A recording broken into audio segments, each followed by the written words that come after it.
অলডে ননসেন্সে আজকের গল্প mirror frame. গল্পটি আমাদের মুখোমুখি ননসেন্স সেগমেন্টের, অর্থাৎ এই সেগমেন্টে গল্পের রাইটারের সঙ্গে আমরা সামান্য আড্ডা, গল্প, মজা এবং অনেক প্রশ্ন উত্তর করে সেটা আপনাদের সঙ্গে শেয়ার করে নিই। যারা যারা ভিডিওটি দেখেছেন আশা করি লাইক করেছেন, ভালো লেগেছে। যারা দেখেননি গল্পটা শোনার পরে একবার ভিডিওটা দেখতে পারেন। গল্পের লেখিকা দেবারতী মুখোপাধ্যায় ছিলেন আমাদের সঙ্গে আড্ডায়।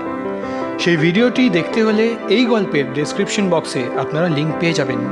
কিন্তু তার আগে এই গল্পটা শুরু হচ্ছে। গল্প পাঠে আপনাদের সঙ্গে আছি আমি স্বরূপ, আমার সাথে সোহিনী, অর্পণ, অয়ন এবং শঙ্খ। শুরু হচ্ছে মুখোমুখি ননসেন্স সেগমেন্টের দ্বিতীয় গল্প মিরার ফ্রেম। ভোর 4:30। গঙ্গার ওপরের পূব দিকের আকাশ একটু একটু করে ফর্সা হচ্ছে। সূর্যের হালকা কমলা আভা গঙ্গায় পড়ে এক অপার্থিব রঙের সৃষ্টি করেছে।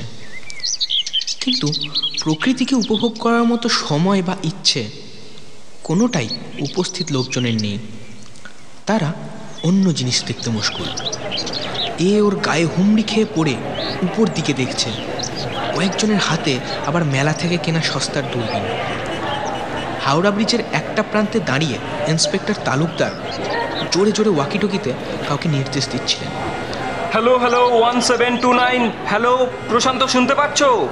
শোনো, রাইট টার্নটা নিয়ে সোজা উপরে উঠে যাও। বাঁদিকে ওই লিভারটা দেখে কিন্তু। Hello hello. কনস্টেবল অজয় ছুটে এলো ইন্সপেক্টরের দিকে। স্যার, নামিয়ে ফেলেছে। ওই যে দেখা যাচ্ছে, আপনি লাইনটা বরং ডিসকানেক্ট করে দিন। ইন্সপেক্টর ত্রিদীপ তালুকদার শশব্যস্ত হয়ে ব্রিজ থেকে অনেকটা সরে প্রায় হাওড়া স্টেশনের সামনে এসে চোখের উপর হাত রেখে দেখলেন অজয় ঠিকই বলেছে। হাওড়া ব্রিজের একদম ওপরে পিঁপড়ের মতো হলেও বোঝা যাচ্ছে প্রশান্ত সাবধানে দড়ির ক্লাইম্বারটা বেয়ে নামছে। পিঠে মেয়েটা। ত্রিদীপ একটা নিঃশ্বাস ফেললেন। রিটায়ারমেন্টের আর বছর তিনেক বাকি। 32 বছরের সুদীর্ঘ পুলিশি কেরিয়ারে এরকম কেস তিনি কোনোদিনও দেখেননি। মাঝরাতের অসম্পূর্ণ ঘুমটা এতক্ষণে যেন আবার ফিরে আসতে চাইছে। চোখ দুটোকে কচলে মনের জোরে ক্লান্তিটাকে দূর করে চারপাশে তাকালেন ত্রিদীপ। আকাশ প্রায় ফর্সা হয়ে আসছে। 5টা নাগাদ ডাউন লোকালগুলো স্টেশনে ঢোকা শুরু করবে। তার আগেই এখানটা পুরো ক্লিয়ার করে ফেলতে হবে। এখনও খুব বেশি লোক জড়ো হয়নি, তবে যারা হয়েছে তারা উৎসাহ নিয়ে অন্যদের ডেকে আনছে। দূরপাল্লার ট্রেনের যাত্রীরাও ভোরবেলা নেমেই ভিড় করেছে। অবশ্য ভিড় করবারই কথা। মাঝে মাঝে খবরের কাগজে এক আধটা পাগলের সবার চোখ এড়িয়ে হাওড়া ব্রিজে উঠে পড়াটা সকলেরই জানা। কিন্তু ভোর রাতে একটা ঠিকঠাক পোশাক পরা সুস্থ যুবতী ভদ্র পরিবারের মেয়ে হাওড়া ব্রিজের টঙে উঠে দাঁড়িয়ে রয়েছে আর চিৎকার করে কাঁদছে, এ ঘটনা অভূতপূর্ব বটে। প্রায় ঘন্টা দুয়েক বাদে সব ঝামেলা ঝঞ্ঝাট পেরিয়ে সদর থানায় ত্রিদীপ যখন মেয়েটাকে ওসির সামনে চেয়ারে এসে বসালেন তখন প্রায় 7:30। ওসি সুরজিৎ চক্রবর্তী তার অভিজ্ঞ দৃষ্টি দিয়ে জরিপ করছিলেন মেয়েটাকে। বয়স আন্দাজ 30-32, শরীরে শাঁখা পলা সিঁদুর জাতীয় কিচ্ছু নেই। কাজেই বিয়ে হয়েছে কিনা বোঝা যাচ্ছে না। গায়ের রং চাপা হলেও মুখের মধ্যে একটা আলগা কমনীয়তা আছে। আবার একই সঙ্গে সে মুখে জীবনযুদ্ধে নানা সংগ্রামের ছাপ। জংলা প্রিন্টের একটা খাদির সালোয়ার কামিজ পরনে, পায়ে সস্তা রবারের জুতো। মেয়েটা এখন আর না কাঁদলেও ফোঁপাচ্ছে থেকে থেকেই। চোখ মুখ সব ফুলে উঠেছে। দেখে তো ভদ্রমেয়ে বলেই মনে হচ্ছে। মুশকিল হলো এখন এই 7 সকালে মহিলা পুলিশ থানায় কেউ নেই। থাকার কথা ছিল দুজনের, কিন্তু তাদের অন্য একটা জরুরি কাজে হঠাৎ তলব পড়েছে। কাজেই মেয়েটাকে এখন এখানে কিছুক্ষণ আটকে রাখতে হবে। সুরজিৎ চোখের ইঙ্গিতে ত্রিদীপকে এখানেই থাকার নির্দেশ দিয়ে মেয়েটার দিকে তাকিয়ে ঈষৎ গলা খাঁকড়ি দিয়ে শুরু করলেন। নাম কি আপনার? মেয়েটা প্রথমে উত্তরও দিল না, মুখও তুলল না। বার দুয়েক প্রশ্নের পর মুখটা ধীরে ধীরে উপর দিকে তুলে অস্ফুটে বলল, কানুপ্রিয়া। আমার নাম কানুপ্রিয়া ঘোষ, ডাকনাম মীরা। সুরজিৎ ভ্রু কোচকালেন। বাবা, এ যে একদম জয়দেবের গীতগোবিন্দ থেকে উঠে এসেছে। তার নিজের বই পড়ার ভীষণ শখ। তিনি সোজা হয়ে বসলেন। রাধার আরেক নাম কানুপ্রিয়া হলেও খুবই আনকমন নাম। সচরাচর বাঙালি পরিবারে এই নাম খুব একটা শোনা যায় না। মেয়েটি আর যাই হোক একদম অশিক্ষিত পরিবারের নয় বলেই মনে হচ্ছে, বৈষ্ণব হয়তো। তিনি নরম গলায় বললেন, আপনি কাঁদছেন কেন? আর হাওড়া ব্রিজেই বা উঠেছিলেন কেন? আর উঠলেনই বা কী করে? মেয়েটির কান্নার দমক হঠাৎই বেড়ে গেল। এবার আর ফোঁপানি নয়, জোরে জোরে কাঁদতে কাঁদতে বলল, পার্থসারা থেকে বাঁচাতে উঠেছিলাম স্যার, কিন্তু পারলাম না। ও আর নেই স্যার, তলিয়ে গেছে গঙ্গায়। আমি আর বাঁচব না ওকে ছাড়া। পরবর্তী 2 ঘন্টা ধরে খুঁচিয়ে খুঁচিয়ে জেরা করে যা জানা গেল, তাতে সুরজিৎ আর ত্রিদীপ দুজনেই নড়ে চড়ে বসলেন। না, ব্যাপারটা তো অন্য কোনো পাগলের ব্রিজে ওঠার মতো কেস নয়। ততক্ষণে কনস্টেবল বাসন্তী এসে পড়েছে।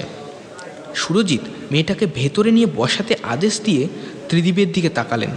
জলদি পুরো কেসটা লিখে ফেলো ত্রিদীপ, ইন ডিটেইল। আর লালবাজার কন্ট্রোলে খবর দাও। ত্রিদীপ দ্রুত চিন্তা করতে লাগলেন। হাওড়া ব্রিজে উঠেছে, তারপর সঙ্গের ছেলেটা নাকি জলে ঝাঁপ দিয়েছে। এমনিতে এখানে গঙ্গার দায়িত্বে থাকেন কলকাতা পুলিশের বন্দর বিভাগের অফিসাররা, কিন্তু এই কেসটাই সেই সঙ্গে রিভার ট্রাফিক পুলিশকেও খবর দিতে হবে।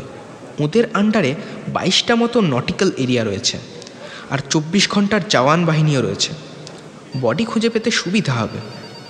ত্রিদীপ ফোনগুলো মিটিয়েই ঝড়ের গতিতে ফাইলে লিখতে লাগলেন, কানুপ্রিয়া ঘোষ ওরফে মীরা, বয়স 33, অবিবাহিত, বাগবাজারে বাড়ি। বাড়িতে আছেন বাবা, মা মারা গেছেন। বাবার শ্যামবাজারে ছোট স্টেশনারি দোকান, ভালো চলে না। কানুপ্রিয়া নিজে বাড়িতে সেলাইয়ের কাজ করে। 7-8 বছর আগে পর্যন্ত তার বিয়ের দেখাশোনা হয়েছিল, কিন্তু শেষ পর্যন্ত নানা কারণে বিয়ে হয়নি। মাস 4 আগে ওর সাথে পরিচয় হয় পার্থসারথী বলে একটা ছেলের। পার্থসারথী হাওড়ার শালকিয়ায় থাকে, কাজ করে বেসরকারি এক কুরিয়ারে। কানুপ্রিয়ার বাবা ওদের দুজনের বিয়েতে কোনো কারণে মত না দেওয়ায় গতকাল রাতে পার্থসারথী কানুপ্রিয়ার বাড়িতে গিয়ে অপমানিত হয়। রাতে ফোনে দুজনের মধ্যে মনোমালিন্য হয়। শেষে হাওড়া ব্রিজে দুজনে মিট করতে আসে। কানুপ্রিয়ার বয়ান অনুযায়ী পার্থসারথী আত্মহত্যার হুমকি দিয়ে ব্রিজের পিলারগুলো দিয়ে ওপরে উঠতে থাকে, পেছন পেছন কানুপ্রিয়াও। কানুপ্রিয়া ওপরে উঠতেই পার্থসারথী ব্রিজ থেকে নিচে ঝাঁপ দেয়। আন্দাজ ভোর 3:30 নাগাদ। এই পর্যন্ত লিখে ত্রিদীপ একটু থামলেন। স্যার, পার্থসারথী তো আবার কৃষ্ণের নাম, আর কানুপ্রিয়া মানে আপনি বললেন রাধা। এ তো রাধাকৃষ্ণের লীলা স্যার। যা বলেছ। ত্রিদীপ আবার লেখাটার দিকে তাকালেন।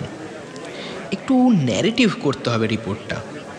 কেটে লিখতে যাবেন এমন সময় কনস্টেবল অজয় ছুটতে ছুটতে এলো।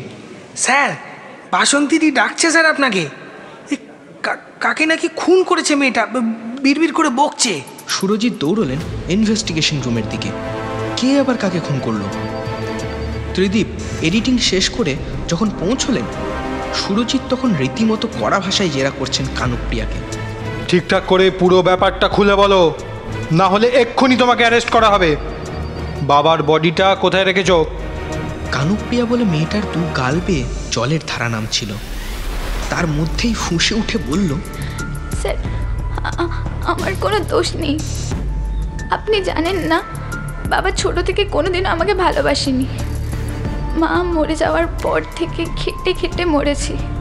ইচ্ছে করে বিয়ে দিল না আমার সব বন্ধুর বিয়ে হয়ে গেছে কতদিন আগে। আমি পুরো একা হয়ে গেছিলাম স্যার। এতদিন বাদে একজনকে পেলাম, পার্থসারথী এত ভালোবাসে আমায়, তবুও এসে কাল বিয়ের কথা বলতেই বাবা বিচ্ছিরিভাবে অপমান করলো ওকে।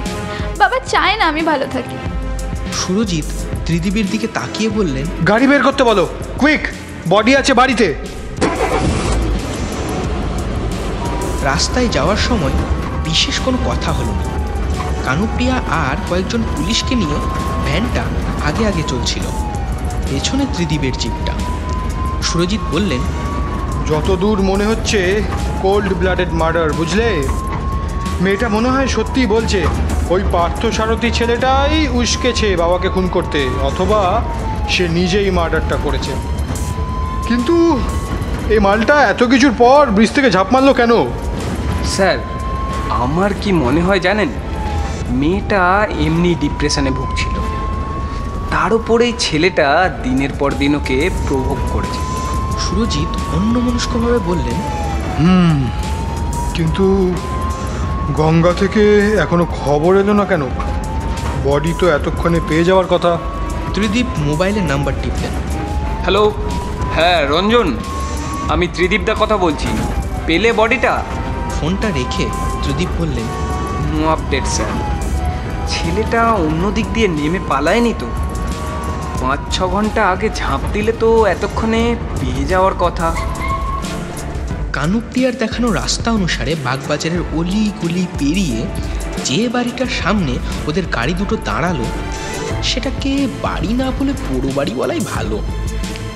অবহেলায় অনাদরে হাড় পাঁচরা বেরিয়ে পড়েছে, তাতে থাবা বসিয়েছে বট অশ্বত্থের ডাল।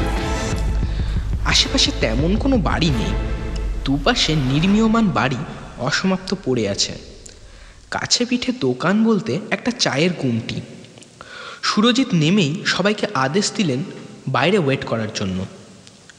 বাকিরা বলতে 2জন মহিলা পুলিশ আর 2জন কনস্টেবল, তারা বাইরে দাঁড়িয়েই অপেক্ষা করতে লাগলো। শুধু ত্রিদীপ আর কানুপ্রিয়াকে নিয়ে সুরজিৎ ভেতরে ঢুকলেন। তালা চাবির কোনো ব্যাপার নেই, হালকা ঠেলতেই একটা আর্তনাদ করে দরজাটা খুলে গেল, আর একটা ভ্যাপসা জঘন্য গন্ধ ভক করে নাকে এসে লাগলো। ত্রিদীপ নাকে রুমাল চাপা দিয়ে বলল, রায়গড় মোটে শুরু হয়ে গেছে মনে হচ্ছে স্যার। কানুপ্রিয়া ঘ্যান ঘ্যান করে বলেই যাচ্ছিল, স্যার আমাকে যা শাস্তি দেবেন দিন, পার্থসারথীকে কিছু দেবেন না। ওর কিছু হলে আমি বাঁচবো না। ভিতরে 2টো ঘর, সেগুলোতে মাকড়সা ভর্তি। কোথাওই কোনো লাশ চোখে পড়ল না, কিন্তু গন্ধটা যেন বেড়েই চলেছে। গোটা বাড়িটাই দীনতার ছাপ স্পষ্ট। সুরজিৎ বললেন, লাশ কোথায় রেখেছিলে? হ্যাঁ? কানুপ্রিয়া কেমন যেন হিস্টেরিয়া রুগীর মতো কাঁপছিল। স্যার আমি এই প্রথম কারো ভালোবাসা পেয়েছি স্যার। আমার জীবনটা এইভাবে শেষ করে দেবেন না। আপনার 2টি পায়ে পড়ি স্যার, আপনার 2টি পায়ে পড়ি। সুরজিৎ একটা প্রকাণ্ড ধমক দিয়ে বললেন, বডিটা কোথায় রেখেছো? কানুপ্রিয়া ভয়ে ভয়ে রান্নাঘরের দিকে আঙুল তুলতেই 2জনে এগিয়ে গেলেন রান্নাঘরের দিকে। কানুপ্রিয়াও পেছন পেছন যাচ্ছিল। হঠাৎ পেছন থেকে কাঁধে কার স্পর্শ পেয়ে মুখ ফিরিয়ে দেখে পার্থসারথী। কানুপ্রিয়ার চোখ দুটো আনন্দে বড় বড় হয়ে উঠল।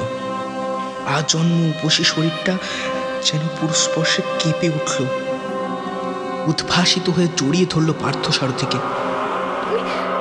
তুমি ফিরে এসেছো? তোমার কিছু হয়নি তো? পার্থসারথীও ওকে জড়িয়ে ধরে বলল, না, তোমাকে ছেড়ে আমি কি কোথাও যেতে পারি? তারপর ওর গাল দুটো শক্ত করে ধরে চোখে চোখ রাখলো। এই পুলিশ দুটোর জন্য আমাদের কিন্তু বিয়ে হবে না মীরা। কানুপ্রিয়া আর্তনাদ করে উঠল, না, সে কিছুতেই হতে পারে না। আমি তোমাকে ছাড়া বাঁচবো না। তুমি কেন কাল আমার সঙ্গে ঝগড়া করে বললে মরে যাবে? বলতে বলতে ও কেঁদে ফেলল। পার্থসারথী বলল, সে তো রাগের কথা। তোমার বাবা যেমন আমাদের সম্পর্কটাকে তোমার মাথার দোষ বলে উড়িয়ে দিয়েছিল, এরাও তেমনি দেবে, উল্টে তোমায় অ্যারেস্ট করবে। ও এগিয়ে এসে কানুপ্রিয়ার কাঁধ দুটোকে ঝাঁকাতে ঝাঁকাতে বলল, মীরা, মীরা, আমাদের সেই স্বপ্নের সংসারটা, সেই সংসারটা আর কোনোদিনও তৈরি হবে না। কানুপ্রিয়া ধপ করে বসে পড়ে জোরে জোরে মাথা নাড়ালো। সেটা আমি কিছুতেই হতে দেবো না পার্থসারথী। তোমাকে আমার কাছ থেকে কেউ কেড়ে নিতে পারবে না। পার্থসারথী সম্মোহনী গলায় আঙুল তুলল। তবে যাও। কানুপ্রিয়া কেমন যেন শূন্য দৃষ্টিতে বলল, কোথায়? যে বটিটা দিয়ে কাল বাবার গলায় কোপ মেরেছিলে সেটা নিয়ে শেষ করে দাও ওই দুজনকে। পার্থসারথীর গলাটা যেন অনেক দূর থেকে ভেসে এলো। কানুপ্রিয়া উদ্ভ্রান্তের মতো ছুটে গেল পাশের ঘরে, হাতড়ে হাতড়ে খাটের তলা থেকে বের করে আনলো রক্তমাখা বটিটা। কাল পার্থসারথীর কথা মতো সেখানেই লুকিয়ে রেখেছিল সেটা। তারপর ছুটে গেল রান্নাঘরে। পেছন থেকে পার্থসারথী কাতরভাবে বলে উঠল, আমি তোমাকে ভালোবাসি মীরা, তোমার সঙ্গে সারাটা জীবন কাটাতে চাই। ত্রিদীপ আর সুরজিৎ তখন কাল রাত্রের বডিটা উবু হয়ে দেখছিলেন।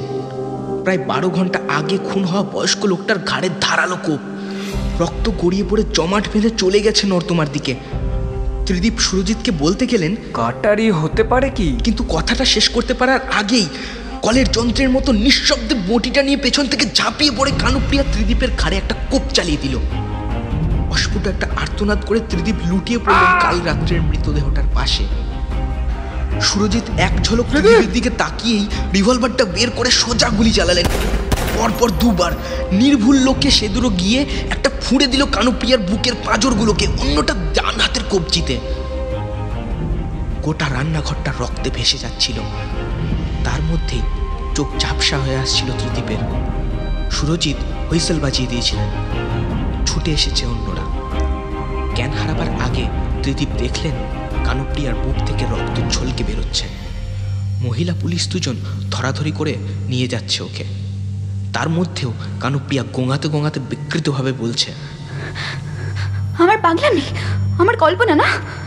এত সুন্দর রাজপুত্রের মতো বর হবে আমার, আর কেউ হিংসে সহ্যই করতে পারছে না।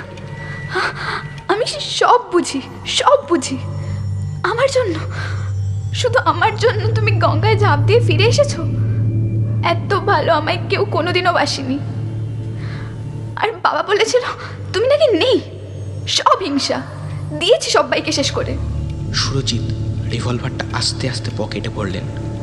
এই বেখাপ্পা সময়ে তার সাহিত্যপ্রীতি হঠাৎ যেন ফিরে এলো। তার মনে পড়ে গেল অতীতের মীরাবাইও কৃষ্ণপ্রেমে পাগল হয়ে গিয়েছিলেন। তারকার মন্দিরে গর্ভগৃহে কৃষ্ণকে জড়িয়ে ধরে বিলীন হয়েছিলেন নাকি তিনি। সেটাও কি স্কিজোফ্রেনিয়া থেকেই? দারিদ্র্য, তীব্র মানসিক অবসাদ, সংসার করার প্রবল ইচ্ছে আর হীনমন্যতা এই গরিব মেয়েটাকে একজন কাল্পনিক প্রেমিক উপহার দিয়েছিল, যার অস্তিত্বকে অস্বীকার করলে তাকে মেরে ফেলতেও দ্বিধা করছে না সে। সুরজিৎ এ কালের মীরাবাইয়ের দিকে তাকালেন। তীব্র ব্যথার মধ্যেও মহিলা পুলিশ দুটোর বাধা এড়িয়ে কানুপ্রিয়া তখন আপ্রাণ চেষ্টা করছে শূন্যের মধ্যেই কাউকে একটা জড়িয়ে ধরার। হাপুস নয়নে কান্নার মাঝেই শূন্যে কাকে যেন প্রবল আশ্লেষে চুমু খেয়ে চলেছে সে। তার এত কষ্টে পাওয়া সংসারটাকে সে কিছুতেই শেষ হয়ে যেতে দেবে না।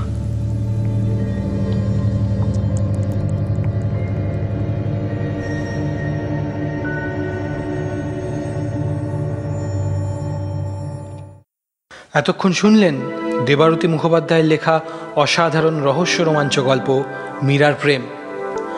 গল্পটি আমাদের মুখোমুখি ননসেন্স সেগমেন্টের, তাই আবার মনে করিয়ে দিচ্ছি যারা যারা ভিডিওটি দেখেননি তারা এই ভিডিও ডেসক্রিপশন বক্সে লিঙ্ক পেয়ে যাবেন। যারা দেখেছেন এবং যতটা ভালোবাসা আমাদের ভিডিওটিকে দিয়েছেন তার জন্য অসংখ্য ধন্যবাদ। আশা করি এই গল্পটিও আপনাদের ততটাই ভালো লাগবে। গল্প পাঠে আপনাদের সঙ্গে এতক্ষণ ছিল মীরার ভূমিকায় সোহিনী, পার্থসারথীর ভূমিকায় অর্পণ, ইন্সপেক্টর ত্রিদীপ তালুকদার অয়ন, গল্পের কথক শঙ্খ, ওসি সুরজিৎ চক্রবর্তী ও কনস্টেবল অজয়ের ভূমিকায় আমি স্বরূপ। কেমন লাগলো আজকের গল্পটা ইউটিউবে ঠিক ভিডিওর নিচে কমেন্ট করে জানাতে ভুলবেন না। আমাদের ফেসবুক পেজে গিয়ে লাইক করতে পারেন। ভিডিওটি ভালো লাগলে শেয়ার করবেন এবং সাবস্ক্রাইব বাটনটিতে প্রেস করে একবার বেল আইকনটি দাবিয়ে দেবেন। ধন্যবাদ।